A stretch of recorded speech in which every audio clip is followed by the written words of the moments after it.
kauna-una ang site visit. Kompleto yung architect pero paintworks lang ang gagawin. Master namin. Interview natin. Ano masasabi mo magsisimula ka na ng paintworks? Pero wala pang down payment. Pero wala pang down payment.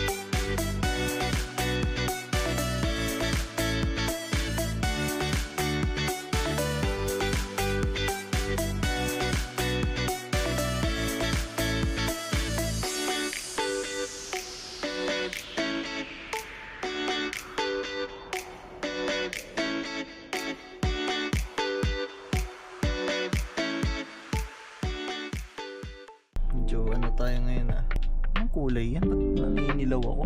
Naninitin. Nandito tayo ngayon sa unang araw natin sa paintworks dito sa Makati.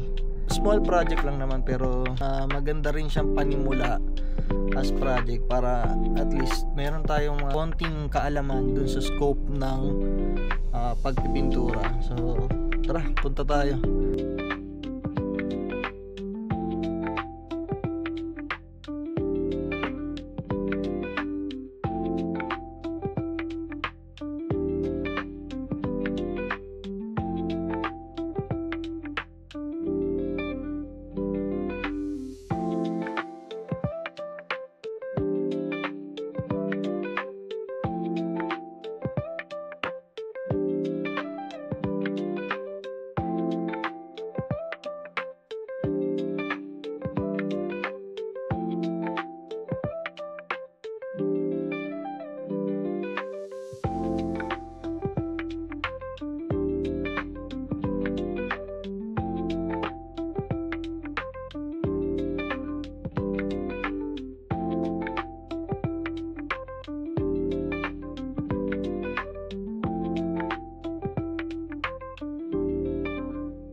It's raining, man.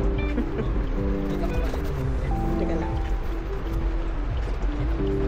Dito tayo ngayon sa Makati.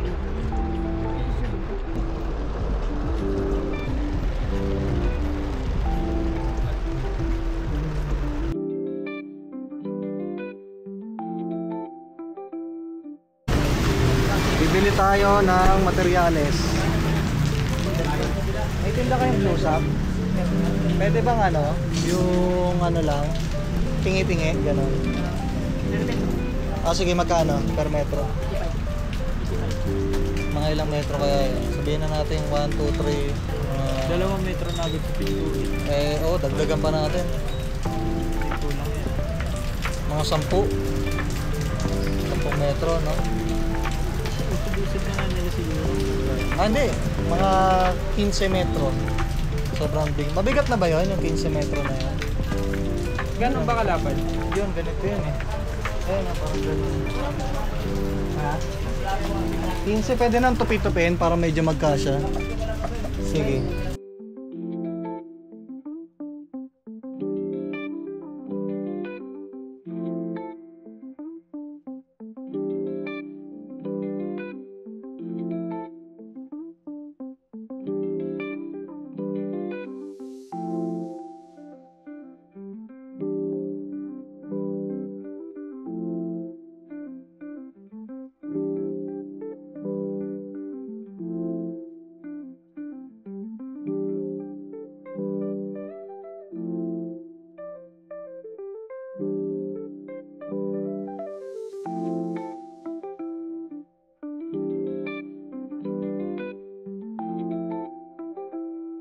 Pakita ko sa inyo to. Ang tawag sa material na ito is wood parquet. Nara siya. So ang una natin ginawa is sinanding natin. Yeah, pinaghalong grit 36 and grit 80. So ginamit natin sandpaper is ang brand is 3M.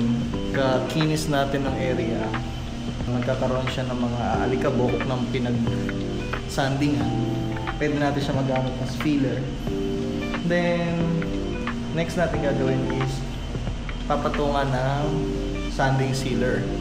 Ang sanding sealer, yun yung nagpe-prevent para masip-sip ng kahoy yung ipapatong nating wood stain or top coat, clear top coat. Magpapalipas tayo ng 4 hours to 8 hours. Pero para sure, iiwanan natin siya na isang buong araw. So kinabukasan ulit, magpapahid ng final coat ng clear top coat. Mapapansin nyo, sobrang kintab talaga ng mga... Teka, pakita ko.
Good day everyone. Sa ngayon, cleaning na lang tayo. Wala na tayong masyadong ginagawa. So, linis-linis na lang ito. Mga kama, mga drawer. Tayo, linis. Babalik na natin yung kortina. Sa CR, nakapagpintura na rin tayo.